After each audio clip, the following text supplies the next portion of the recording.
안녕하세요. 피부의 진심 피부과 전문의 최혜진입니다.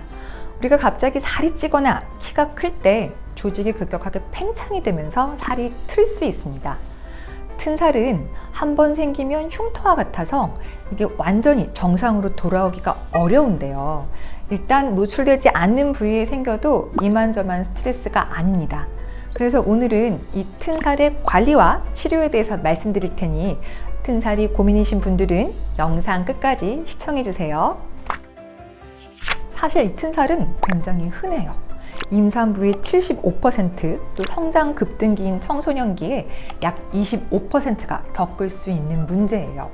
이게 튼 살이 생기는 것은 조직에 당겨지는 힘이 너무 과다하다 보니까 그 안에 있는 진피 조직 내에 콜라겐과 엘라스틴도 잘게 찢어지는 거죠.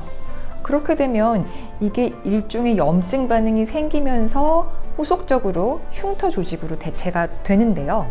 우리 용수철도 너무 한쪽으로 느리게 되면 다시 정상적으로 회복되기가 어렵잖아요. 그래서 이 튼살도 조직 검사를 해보면 표피는 굉장히 얇아져 있고 진피는 흉터처럼 조직이 변해 있습니다. 유전이나 호르몬도 이 발생에 관여하는데요. 튼살은 가족력이 있는 경우도 많고요. 호르몬 중에서는 부신 피질 호르몬, 그래서 스테로이드를 어쩔 수 없이 많이 복용하게 되는 경우에 이 튼살이 좀 더 광범위하게 생겨 있는 경우를 볼 수 있습니다. 튼살은 크게 두 종류로 나눠 볼 수 있는데요. 붉은 튼살과 흰색 튼살이 있죠. 붉은 튼살은 튼살의 초기에 혈관도 많이 자라 들어오고 염증 반응이 좀 심한 시기죠. 튼살이 막 진행하고 있는 시기이기 때문에 이 시기를 놓치지 않고 치료를 잘 해주면 어느 정도 진행을 조금 막아볼 수 있습니다. 하지만 이 시기 치료를 잘 한다고 하더라도 완전하게 튼살을 막을 수는 없어요. 문제는 바로 이 흰색 튼살인데요. 흰색 튼살은 위축성 흉터와 같아요. 심한 경우에는 표피가 굉장히 많이 파여 있고 그 넓이 또한 넓어서 정말 스트레스를 많이 받을 수밖에 없습니다. 튼살은 어떻게 예방하고 관리할까요? 사실 키가 갑자기 크고 살이 찌고 뱃속에 아이가 무럭무럭 자라는 시기를 완전히 어떻게 막아볼 수는 없죠. 상당히 어려운 일이에요. 그래도 튼살 크림이나 오일을 통해서 마사지를 하는 것이 어느 정도 도움이 될 수 있는데요. 이 튼살 크림에는 보습과 재생에 좋은 성분들이 또 많이 포함되어 있죠. 그런데 이것을 단순히 발라주는 것에 국한시키지 말고 이 힘의 장력을 조금 분산시키는 효과를 우리가 얻기 위해서는 적어도 한 15분 정도는 마사지를 잘 해주는 것이 필요해요. 그래서 매일매일 튼살 크림과 튼살 오일을 이용해서 그 트고 있는 부위를 마사지를 해주는 것만으로도 힘이 조금 분산돼서 튼살이 더 심하게 진행되는 것을 어느 정도 막아볼 수 있습니다. 피부과에서 레티노이드 연고를 처방받을 수 있는데요. 이 레티노이드 연고가 여드름 흉터 발생 억제에 이용되는 만큼 이 표피를 조금 튼튼하게 해주고 진피 내에서 콜라겐 파괴도 막아줄 수 있잖아요. 그래서 튼살의 경우에도 얼마든지 이용해 볼 수 있습니다. 특히 튼살이 막 진행하고 있는 단계인 붉은 튼살 단계에서 레티노이드 연고를 잘 발라주는 것만으로도 어느 정도 도움을 받을 수 있어요. 튼살 치료 어떻게 할까요? 콜라겐을 제대로 증가시키는 것이 치료의 핵심이에요. 특히나 튼살의 초기 단계인 붉은 튼살 시기를 놓치지 않고 이 시기에 치료를 잘 해야 위축된 흰색 튼살로의 진행을 막을 수 있기 때문에 이 시기를 놓치지 않고 치료를 잘 할 것을 적극적으로 권해드리는데요.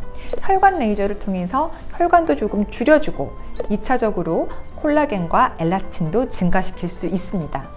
실제로 레이저를 이용해서 튼살을 치료했을 때 조직 검사 사진을 보면 치료 후에 이렇게 표피도 조금 두꺼워지고 콜라겐과 엘라스틴의 밀도도 굉장히 오밀조밀 잘 찬 것을 확인할 수 있습니다. 이렇듯 레이저를 사용하는 목적은 콜라겐을 충분히 증가시키는 것인데요.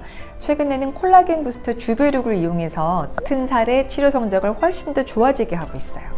특히나 치료가 어려운 흰색 튼살의 경우 예전에 박피성 레이저만 이용하면 이게 레이저를 하고 나서 또 붉고 이것 때문에 색소 침착을 걱정해야 되고 고생은 고생대로 하는데 성적은 그렇게 썩 좋지 못해서 치료하는 사람도 좀 난감했는데 레이저와 주베륙을 같이 썼더니 주베륙이 다운타임을 확실히 줄여주기 때문에 레이저에 그만큼 많이 의존하지 않을 수 있게 된 거죠.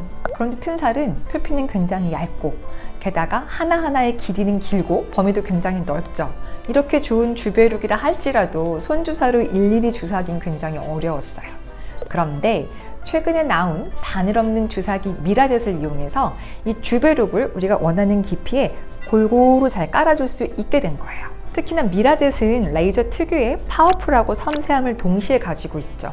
그래서 아무리 얇게 위축된 튼살이라고 할지라도 원하는 깊이에 주베륙을 골고루 깔아줄 수 있는 큰 장점이 있습니다. 게다가 이 미라젯의 마이크로젯 자체가 피부를 자극하기 때문에 피부 재생 자체를 또 도와줄 수 있는 장점을 또 가지고 있어요.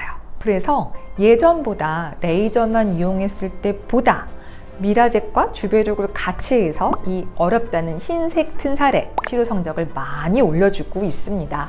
튼살은 노출되지 않는 부위에 생겼더라도 큰 스트레스로 작용할 수 있기 때문에 튼살이 생기기 시작하는 단계에서 피부과에 내원해서 바른 레티노이드 연고 처방 받고 또 붉은 튼살 단계에서는 혈관 레이저 해볼 수 있고요.